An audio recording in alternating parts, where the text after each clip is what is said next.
101.9 WDET FM. I am Tia Graham, and in the co-host chair across from me right now is Jake Neer of Automotive News. Jake, what's up? One of the comfiest chairs ever. I love sitting across from you this week, Tia. This has been so much fun so far, and we've got another great show for you. Indeed, we do. I'm happy we haven't ran you off yet. Oh, no. You're going to have to, escort me out of here at some point. But yeah, no, I mean, so obviously so much is going on with the election right now in politics, but with that in the background, financial regulators have accused Macomb State Representative Mai Song of using fraudulent money to pay for her Warren home. Song denies being involved in any kind of corruption. We'll talk with a reporter who's been closely following that story. Plus, Kamala Harris and Tim Walz were at Detroit Metro Airport for a rally last night, as you just heard in news. And later in the hour, we'll talk with All Things Considered host Russ McNamara about what the two had to say as they make their run for the White House. However, starting off the show, last year, the minds at WDET came together with clear questions. What can we do to get back into the community, and what does the community want to hear? Detroit is filled with musicians of all genres, and luckily, WDET has become a space for them to thrive. Jeff Milo is our resident expert on the local music scene. He's also going to host WDET's second ever Sounds Like Detroit concert, which is WDET's showcase concert of some of the most talented Tiny Desk Contest bands who submitted their videos for the NPR contest.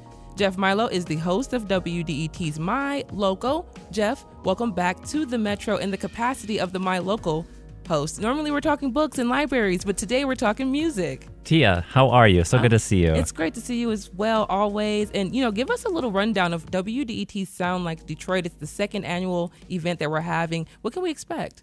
Right. So NPR has always done the Tiny Desk contest, and hundreds upon thousands upon artists all across the country are submitting their filmed video submissions of performing. And NPR's, very cute rule is you just have to have a desk in the shop. And there's always only one winner, right? So we decided, we would do Detroit's own version of Tiny Desk, So music hosts here at WDET sifted through more than 100 submissions. We pulled out what we felt to be the top 10, and then we gave it over to the listeners. And we were like, who do you think should be the top 5? Who do you want to see live on the stage at New Center Park on August 15th? And it happened. We have our top 5. I've committed them to memory if you want to hear them. I want to hear them. Please give them to us. We are going to be, the headliner of the event, the top vote getter is Dre, Sconey, and the Clouds. Mm-hmm. That's going to give you, we're going to listen to some songs here, but that is kind of Motown soul. And then we're going to get C3, the artist, a throwback to 80s, 90s R&B. I think you're going to like this, too. Oh, yeah. We're going to have Elspeth Tremblay and the Treatment, indie rock. All right? Really great indie rock. Chris Leonard and One Band Global, hip-hop. And then we're going to have Isis DeMille, soul. Wonderful. Wow. Yeah. So I'm excited. I think if you show up August 15th, you're going to see some of the best that this scene has to offer. Indeed. And the one thing I really do enjoy about New Center, or sounds like Detroit, of course, but it happens at New Center Park, which is in the heart of the New Center area, of course. And it's almost like hidden. It's like nestled in this, you don't know until you walk in, and there it is. I was surprised last year when I walked in and saw how beautiful the space was. So if you can give folks who's never been to New Center Park just the idea of what they're going to experience, the sound was amazing too. Oh, yeah. It's like this secret, cozy little grove with a very impressive stage and sound system. And you can just kind of chill and sprawl out on the grass, or you can get as close as you want, far as you want, but wherever you're going to be, it's going to sound great. Mm-hmm. And that's the best part about that venue. I was going to say that's the amazing venue that WDET has been able to have now for 2 years. But let's get into some of the bands. You said you wanted to play some of that music for us. So we did have the top vote getter, you said, was Dre, Sconey. Yeah, so Dre, Sconey, and the Clouds is going to be the first one that we're going to hear. And this song's called Better Days.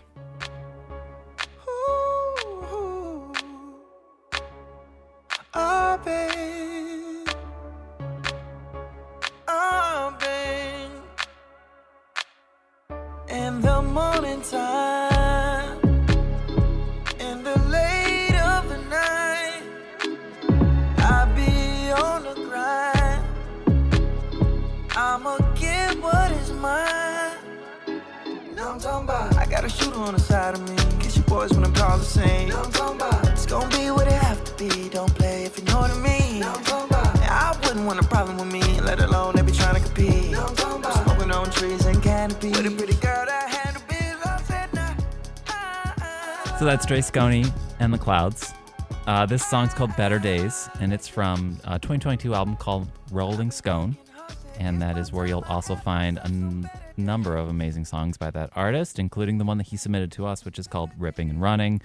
Always with that high energy. The Clouds are an amazing band, and he's really into tapping into that Motown energy, bringing some of that Marvin Gaye energy back, but injecting it with a bit of a modern spark and, a lot of charisma, a lot of engaging presence there.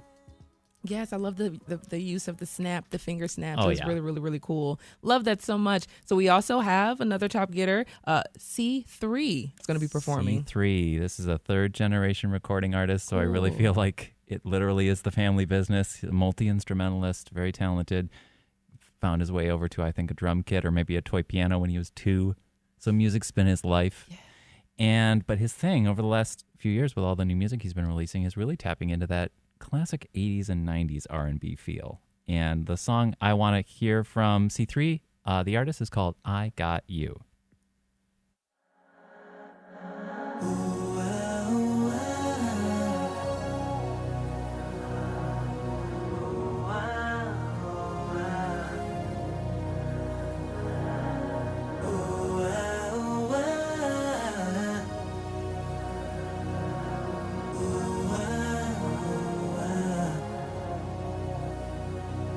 I know lately that I made a couple bad decisions, like not making time to listen to your feelings. But I swore to keep you safe. I thought my good outweighed my mistakes. Hate that we argue, sharing emotions with good intentions. My heart will never be the same if you are missing. You know I never ever meant to hurt you, so I'ma do whatever it takes to prove to you. You can cut it out, that's how I live. Cause we too far deep in love. When we have problems, girl, you know I'm gonna solve them. You can throw away the thought about me leaving. So, by Tia's facial expression. Yes, you always bring, like, once again, shout out to everyone who selected and sifted through like 100 different songs or artists to get to these artists that we're being presented with right now on the show, because once again, you guys find quality folks who are just right in our neighborhoods, right around us. So this is great. We're all vibing here in the studio right now. Oh yeah. Are we going to start a group right now with this music behind us? Like, I feel like we're going to have a little band going in a minute. This is amazing. So that was C3, I Got You. C3, the artist. Yeah, very, very impressive. Yeah, and just that catchy 80s, 90s vibe. Yes. And, Yes. really, and is it so wrong to have feelings? Really tender. Exactly. And just crooning ballad. It's great. I love it. And I love great, it great too. production. When men do it too, I do. Oh, yeah. I love it. Love it. So the next artist, I'm pretty sure you brought to Culture Shift last year. I did. I knew Good it. memory. I knew it. So tell us who it is. It's Elspeth Tremblay and The Treatment. This is a band that's been really working hard over the last couple of years. They just released, time flies. It was summer of 2023, and again, it was, Culture Shift era. Yeah. They had an album called Iconoclastic. It's led by Elspeth Tremblay, who comes to us from Australia, and very, very energized, very charming artist, and, has that great Australian accent. So meet her after the show. Not only a musical artist, but a visual artist and a culinary artist. She's also a chef, but also a great guitar player and singer. So, and a wonderful band behind her. So now we're going to get into sort of what I consider to be good summer road tripping, put the top down, indie rock soundtrack sort of situation from Elspeth Tremblay and The Treatment. And the song's called Tourist.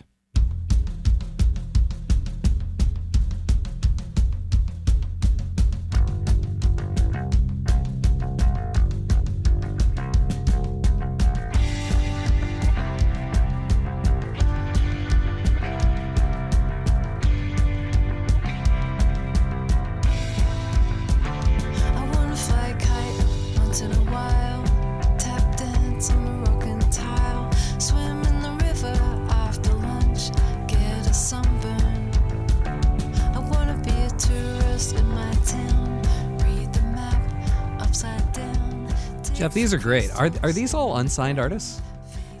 Yeah, that's Wow. correct. That's amazing. It is. And I mean, there's just so much talent brewing in the underground of this music scene.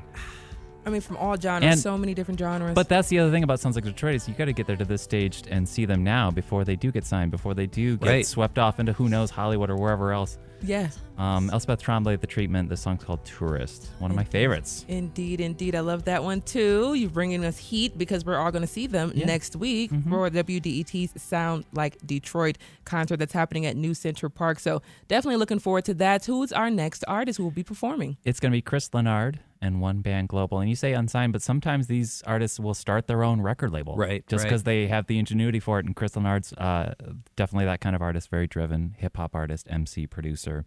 And this is from, I think, 2022. It's a song called Bird's Eye View. It is what he submitted to NPR.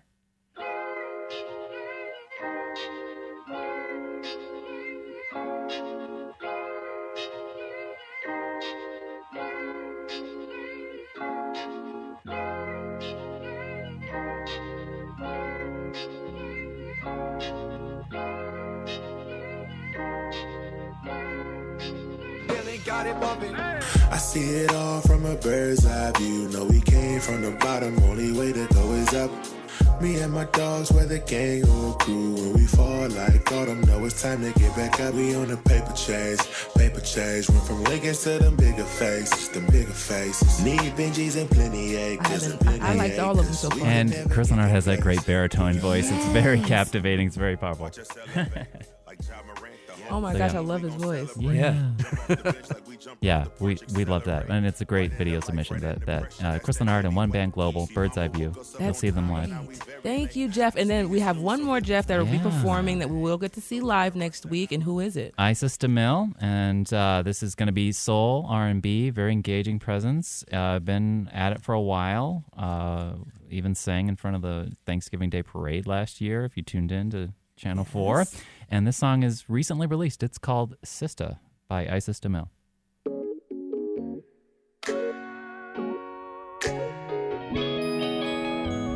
Hey honey, hey love, it's been so long since we caught up. Can you tell me what's new? 'Cause it's been a while. Hey sister, you know I missed ya. If you need me for anything, you know I'm with ya. It's a power of two, and maybe a few of us. WDET's listeners, the public, thank you, because you all don't miss. No. You did not miss with this lineup of local artists from the city of Detroit and beyond, but just local artists who are right here. You guys didn't miss this year, so I'm super excited to see all of these folks live. Tia, this is one of those situations where I wish listeners could see your face right now. You were just lighting up. Because hearing that, it's just like you don't expect to hear that type of quality coming from just people around the community. So it's just like, just to feel that, to experience that right now for the first time. It's right here in your backyard, Detroit. I know. Come celebrate it. Such a variety. And so before we let you go, the concert experience, we talked a little bit about the sound and the way it feels. One of my favorite things, too, is it's kind of a family event. So you do see kids and families together and food trucks. We have the New Deli. That's going to be the food truck there this year. Amazing menu, corned beef sandwiches, hot dogs, egg salads. You'll have so many different varieties of things. You got cheese bread, too. Oh, yeah. So just so many different things that you'll be able to experience this next week, actually. So if you can give us that information one more time. Yeah, I You're mean, the host. you want to roll up to New Center Park right around 6:30 because that music's going to start at 7, and it's an early show. So if you got to get to bed early or if you got to get the family to bed early, we're going to get those bands on at 7. Have some dinner there, too, while you get the food truck, for sure. So you're going to see Dre Sconey, Chris Leonard, C3, Isis DeMille, Elspeth Tremblay, The Treatment. I'll be there all night if you want to meet me. Yes. Yes. I'd like to meet you. Oh, my gosh. I'm telling you now, you want to meet Jeff Milo. You really do want to meet Jeff Milo. And that was WDET's own Jeff Milo, host of My Local. Jeff is hosting WDET's second annual Sounds Like Detroit concert at 6 p.m. That's next Thursday, August 15th. I am so looking forward to seeing everyone live there. Thank you so much, Jeff, for being here. Yeah, folks, go to WDET.org/events and find those tickets.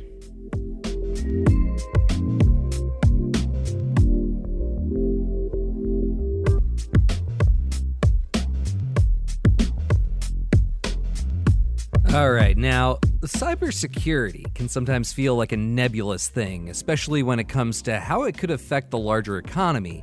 But a targeted attack on a company you may never have heard of had a huge impact on the auto industry last month. We'll talk about it next on The Metro.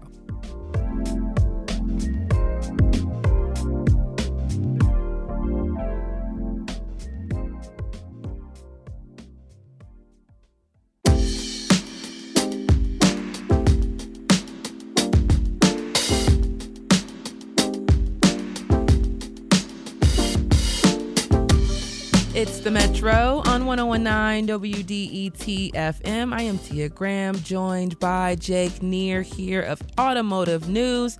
The weather today, beautiful today. Partly cloudy skies with a high near 82 degrees. Tomorrow, mostly sunny with a high around 80. And the weekend, Saturday and Sunday, expect highs in the upper 70s, low 80s both days. Beautiful, beautiful weekend. Really looking forward to that. I really am looking forward to that beautiful weather, Jake. Absolutely. Me too. Like I said yesterday, got to keep those windows open. I want to keep that AC off as much as I possibly can. But Tia, I'm curious. I feel like, we go through trainings on cybersecurity. It's like that thing you have to get done. HR keeps bugging you about it, right? And it's just like, okay, like we'll do it. We'll learn about it. You hear like buzz about like, you have to stay safe on the internet, all that kind of stuff. And you have to keep your own companies safe as well. But I don't know. Are you like me? It just kind of feels like kind of a nebulous thing, right? It really does, but unfortunately it's needed, like something we have to do, pay attention to. It's interesting, but we just had like a security alert from the team here. Right. Just today in the email. So it's just like we all have to be really vigilant in terms of what we're doing with our online activity. Yeah.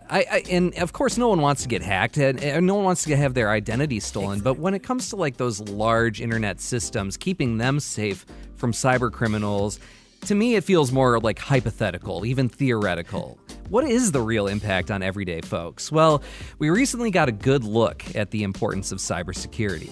In late June, 2 cyber attacks completely shut down auto dealers' software firm CDK Global.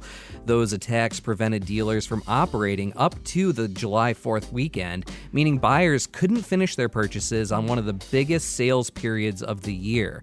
According to Michigan-based Anderson Economic Group, dealerships lost over $1 billion in business from just those 2 attacks on one company. And that's just a small slice of the economic impact of cybercrime. Here to talk about the threat of cybercrime and what we can do to prevent these kinds of attacks is Justin Shankin, CEO of Black Breach, a cybersecurity firm based in Atlanta, Georgia. Justin, welcome to the Metro. Thank you for having me. First, let me say great music. Wow, I've been over here just jamming out. You got WDT's got it right. Detroit has a lot to offer in that. Always has.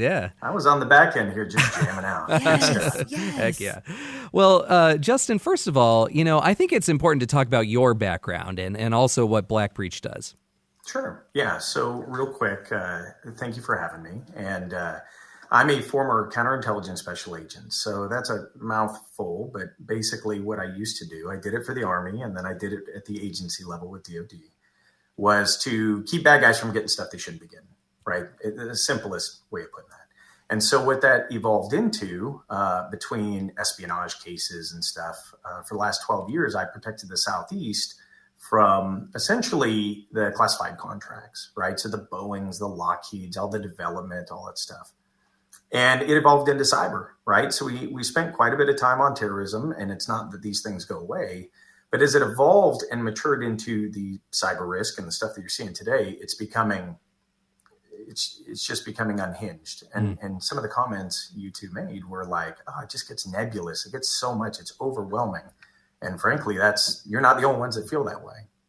Black Breach, which I started back in 2015, is a cybersecurity firm that we work with dealers. And so we've been very fortunate enough. We work with many different entities and NADA and other big groups in the automotive space. And we protect them not only from the compliance piece, that's FTC with the new regulations for cybersecurity, the liability piece from the lawsuits. If you haven't seen those, we'll probably discuss them for class action from breaches. But then the final thing is just ransomware or just the threat. And so we take a lot of pride in doing that. And our background, our ex-military, our tagline is military-grade cybersecurity. So we take it seriously. It's what we do. So we talked a little bit about CDK. Help me understand, Justin, how something like this can happen to a company like CDK. Again, many people listening may have never heard of it, but it is a big company that dealers rely on, probably a majority of dealers in North America. Talk about how something like that can happen and what the impact was.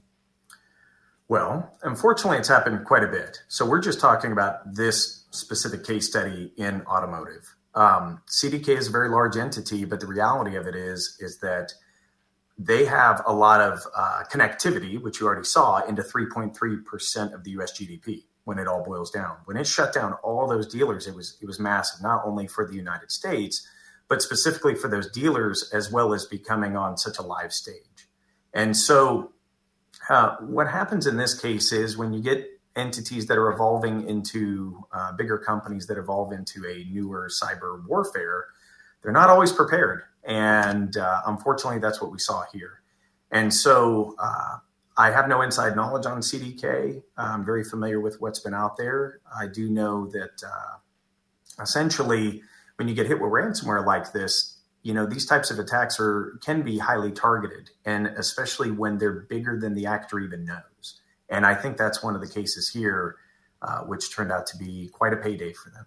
I think one of the things that was really eye-opening for me about this is that, for one thing, it's just it's ransomware. We hear about this all the time. Don't click on links you don't trust, things like that.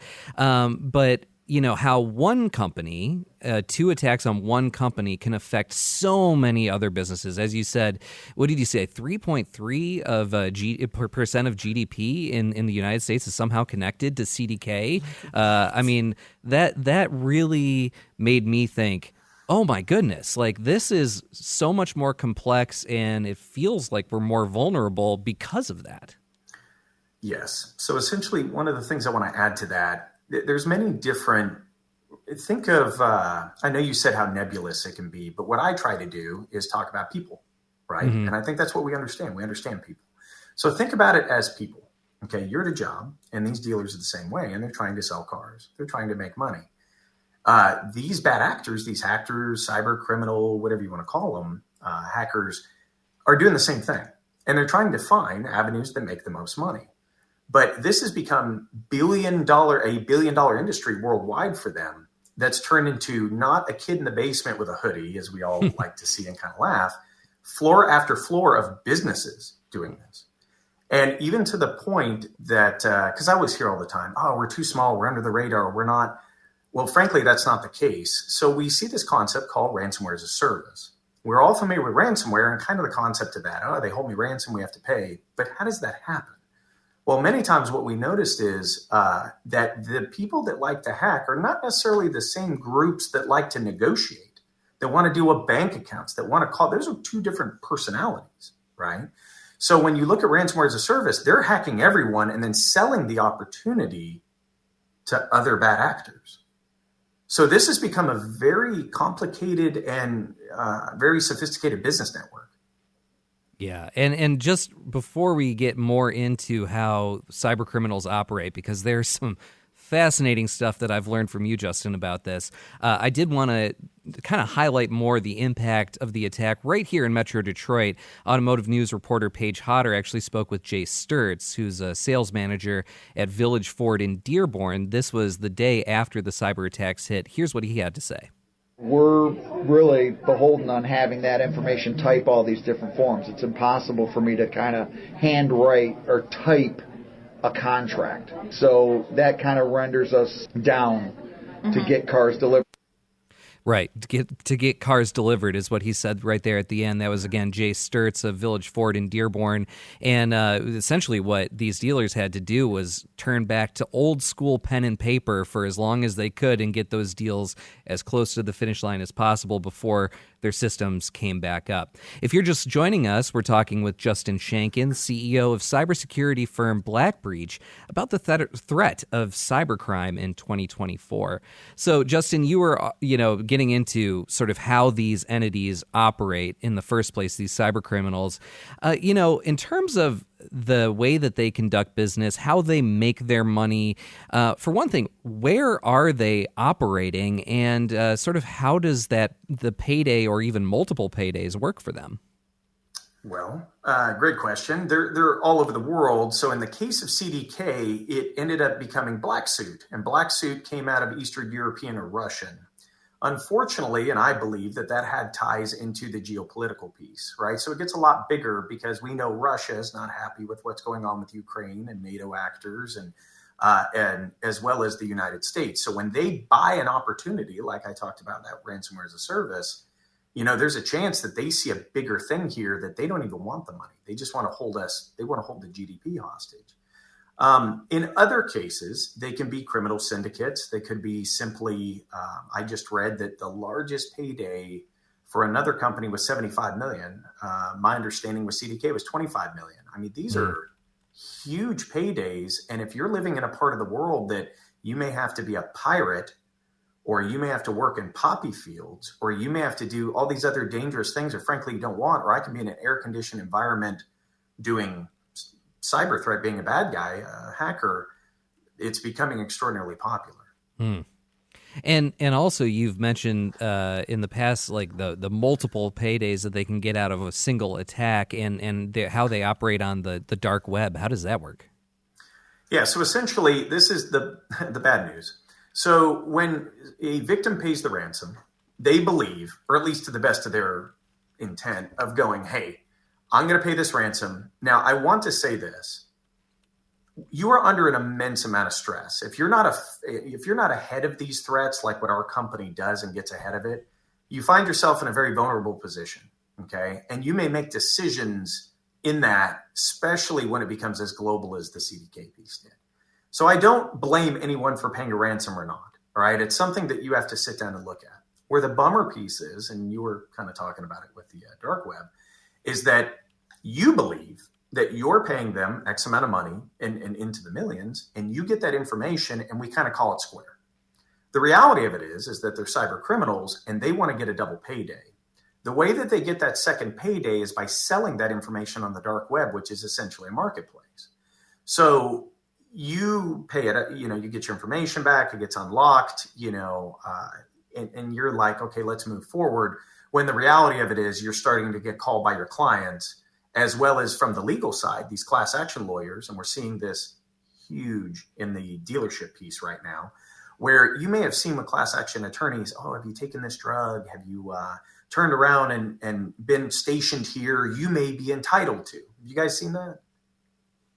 That does ring a bell. Yeah, I believe I have. Well, you may see those things on TV, but the reality of it is the hardest thing for those attorneys is to find victims. Well, now, if I know I can make a class action lawsuit on a breach and just go to the dark web and get a list of 51,000 names, I can call every single one of those and create a very powerful class action lawsuit. Wow. Well, even though the crisis at CDK is over, we've only just begun to see sort of the aftermath of that. So the impact continues, and it's best to stay vigilant, to say the least. Justin Shankin, CEO of the cybersecurity firm Blackbreach, thank you so much for joining us today on the Metro. Thank you. Perfect.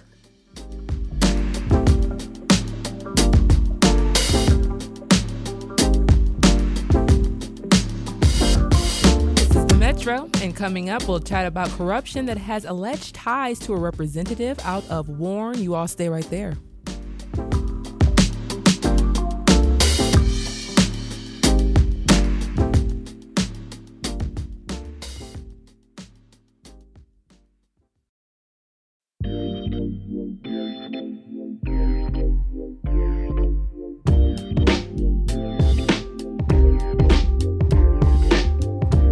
It's the Metro on 101.9 WDET FM. I'm Tia Graham.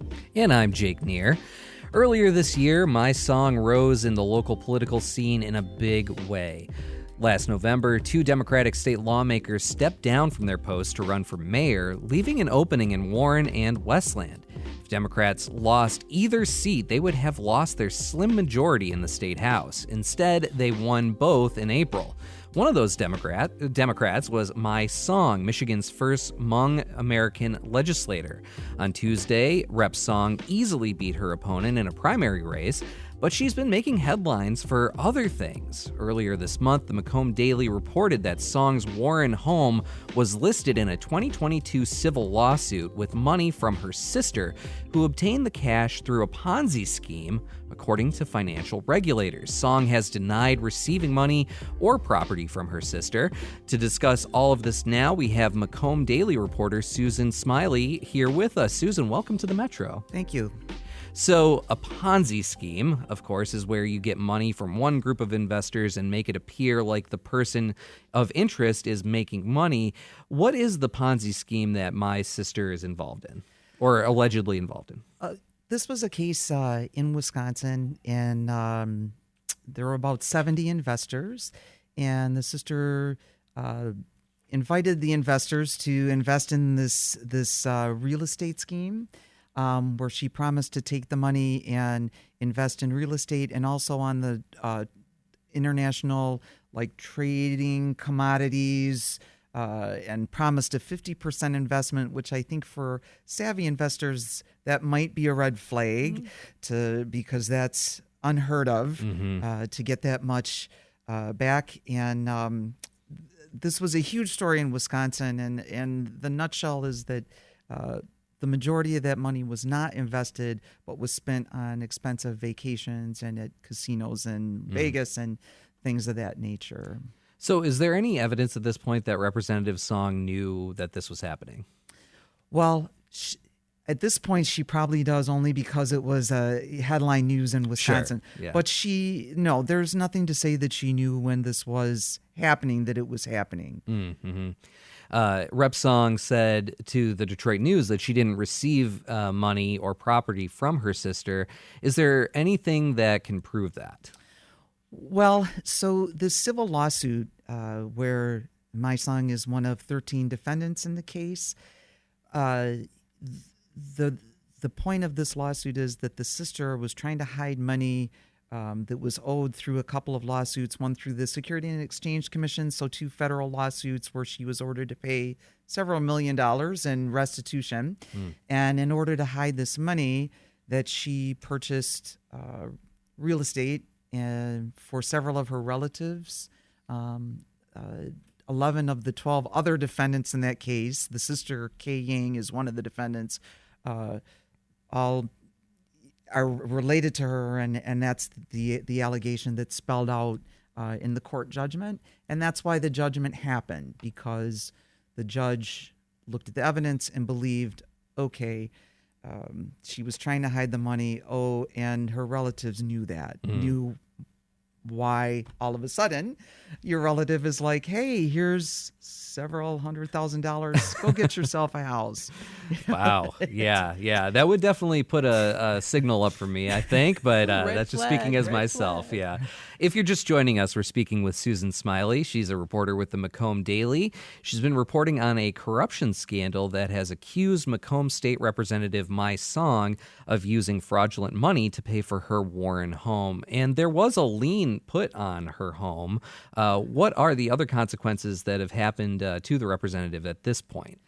That's the only consequence right now. According to one of the lawyers who was on this case, Scott Hallian from the Hallian Group in Wisconsin, My Song never acknowledged the judgment and hasn't paid anything towards the $2.4 million restitution that the defendants are supposed to pay. There's a certain amount of time that has to be paid in, so I think once that time expires, then there may be further litigation or action on the part of Mr. Hallion. Now, in the recent primary race, my song received over 70% of the vote to defeat her opponent, Richard Steenland. So it doesn't appear necessarily that voters really knew, or if they did, many of them, it didn't affect their vote that way. So we'll have to see what happens next in the general election in November. But when it comes to what happens next in the case, what's happening next? Like I say, nothing happening next, although so one piece of this too is the sister, Kay Yang, was listed on documents from Michigan's licensing, LARA, the bureau. So my song herself had a retail store in the city of Warren called My & Company. It was a dress store. She is a former dressmaker. She has that on all her campaign literature and has campaigned on that she came from, that she's just a working class person like many of us. And so her sister on the documents for that business is listed as the agent, the managing agent. So I do believe that there is going to be more scrutiny about that business. It's now closed. That was another story that I did last year, that my song received 3 different CARES Act grants and then closed the business within a year after. Oh, wow. So, it's not to say that this business was involved with the Ponzi scheme, but now that the one lawsuit, there's actually multiple lawsuits with Kay Yang involving the Ponzi scheme, I believe that there will be maybe a little more scrutiny on that business, and just to ask the question, not saying that the answer is yes, but just to ask the question, hey, was there any involvement? Well, I'm sure you'll also be asking the questions going forward. Susan Smiley is a reporter with the Macomb Daily. Susan, thank you so much for joining us today on the Metro. Thank you.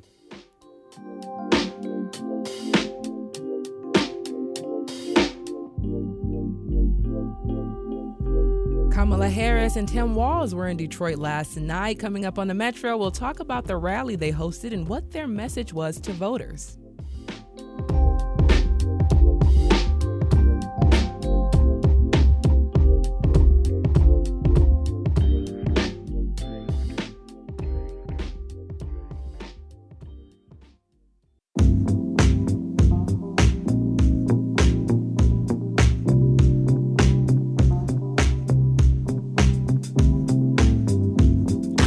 Metro on 101.9 WDET FM. I am Tia Graham, and this week in the co-host chair is Jake Neer of Automotive News. Jake, how's it been going? I mean, as you've mentioned a couple times off mic here, Tia, have I learned something new with every single segment so far this week? Yes. Yay! Yes, and it's been so wonderful, and we've had so many great voices, and we're about to have some more. We're about to have some more. A familiar voice, actually, a friend of the Metro and the host of WDET's All Things Considered, Russ McNamara, is here to talk a little bit more about what happened at Metro Airport yesterday. Vice President Kamala Harris has been on the campaign trail with her running mate, Tim Walz. They've been trying to reach voters in more politically purple states, including Michigan and Wisconsin. And that helps explain why Harris and Walz were at the Detroit Metro Airport last night to a crowd of 15,000 people, according to the Harris campaign. To talk about that event now and the pitch Harris made to voters, we have Russ McNamara here once again. Russ is the host of All Things Considered and one of our senior reporters here at WDET. Russ, welcome back to the Metro. Senior reporter. I'm only 44. Come on. You make it seem like I made you sound like an old man.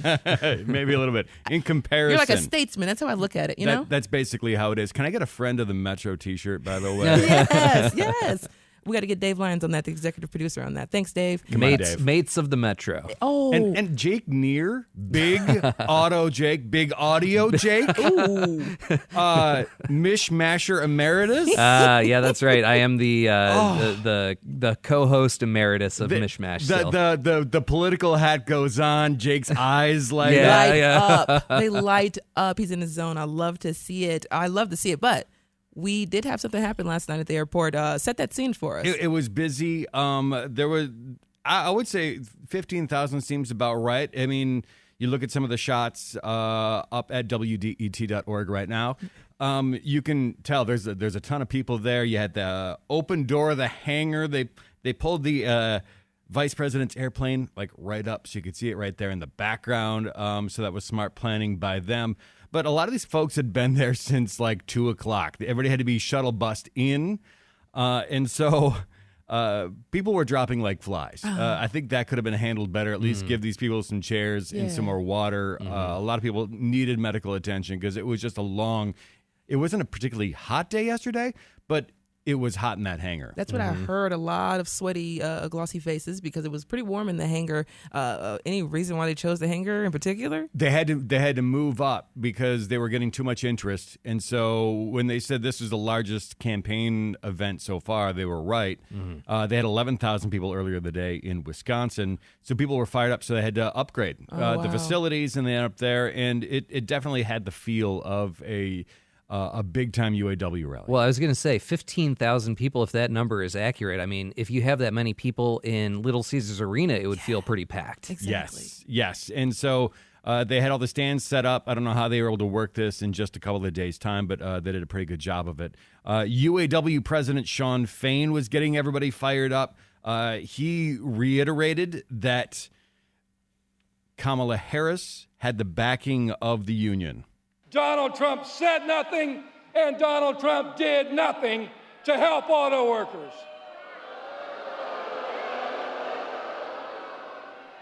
You want to know where Kamala Harris was in 2019? She was on the picket line with striking workers. Yeah, the union had backed President Joe Biden before this, obviously, but they held off on endorsing Harris until last week. And so it was an interesting dynamic because Fain had pushed for Minnesota Governor Tim Walz or Kentucky Governor Andy Beshear. And in a way, Fain got exactly what he wanted, a vice presidential candidate with strong union ties. So, Russ, who was there, actually? Who were the other Democratic politicians that were in attendance? Everybody you expect. The only person really surprising that was missing was U.S. Senator Gary Peters. Debbie Stabenow was there. Haley Stevens. Sri Tanadar, kind of surprisingly, was there. He did not get endorsed by the UAW in the primary. However, he was still there, gave a speech.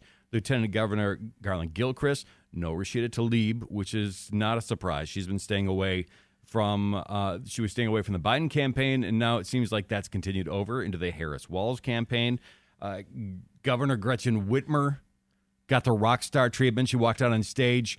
GMAC Cash's Big Gretch when she walked out. I mean, it was me. Did she have the glasses? She did not have the glasses. Okay. No buffs. No buffs. Okay. No buffs. Okay. But she definitely knew her audience and, basically fired everybody up.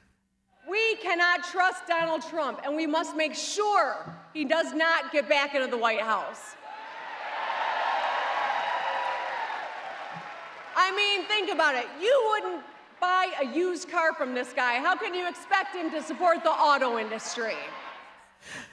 Yeah, it was a good line. She had a lot of well-prepared zingers. Well, speaking of that, Russ, I mean, thinking of the lineup on stage there, this is something I've thought about for a while now. Kamala Harris right now, and especially last night, had some of the best messengers in Democratic politics, people who understand messaging, between Tim Walz, who is a messaging genius, Shawn Fain, who knows exactly the right tone to strike with sort of the pro-labor folks, and Gretchen Whitmer. I mean, it's just like, this is a who's who of political messaging. Did I also see that J.D. Vance made a surprise appearance on the tarmac? Did you see that? Yeah. He was out there. He's kind of walking away. He was in the neighborhood, shall we say? Yeah. So that was kind of surprising to see that. To see that he's been kind of trailing the Harris campaign around and trying to compare the messaging a little bit. He had a short press conference up at the Shelby Township Police Department yesterday, and it's just like a very different messaging from these two sides. You look at what you saw last night from Democrats, and then from Governor Tim Walz, a lot of Midwest nice. Yeah, I guess you can say. Governor Whitmer kind of hit on that when she was introducing Walz. Tim's the real deal. He's the only governor I know who curses more than I do. And I have a feeling that's about to change. Yeah, there was some swearing last night. It was like I kind of 3 swear words from Whitmer, which is, it was pretty good. Sean Fain, very colorful language as well. Walz himself was fairly restrained, but, you can see why people like him. He has, big dad energy. Question mark with For that sure. one? You had a little question mark? Well, yeah, I mean, I didn't know a ton about him. I met him up at Mackinac, and then, but it was like very briefly. It's like, he's Minnesota's governor. Okay, that's nice. Welcome to Mackinac. But still, everything, you've seen a lot of interviews, and he definitely helped his cause in the lead up to the vice presidential announcement because he's had the whole Republicans are weird campaign and strategy. And so he was nice. Like I mentioned, people were like, falling ill quite a bit. They had to stop the rally at multiple points. And that was something that Walz pointed out. Thank you for caring for your neighbors. Thank you for showing what Michigan does. Yeah, so that was nice. It was an ad lib. His speech yesterday was an awful lot like his speech earlier or the day before in Philadelphia. Yeah. So if you're just joining us on the Metro, we're speaking with Russ McNamara, reporter for WDET, as well as the host of All Things Considered on the station. We're talking about the Harris and Walz rally last night at the Metro Detroit Airport. Now, you got a sense that Whitmer could easily be in Walz's spot and not introducing him. Did there seem to be a little bad blood, or did Whitmer feel like she wanted to be that VP spot, or what were you feeling? Nothing. No, and Jake, you know as well as I do that Governor Whitmer definitely has some presidential ambitions. Yes, but if she was disappointed in any ways whatsoever, in not being part of the Veep stakes, as it were, that did not come across last night. She seems to genuinely enjoy the company of Tim Walz. Mm-hmm. And if there's any bad blood between her and Vice President Harris, that didn't come through either. Harris, I thought, had a fantastic time last night in the crowd.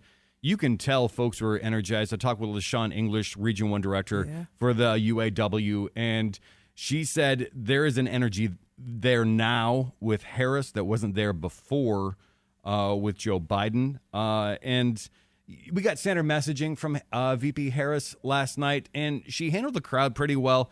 They started chanting lock him up at one point, talking about Donald Trump, and she kind of shut that down.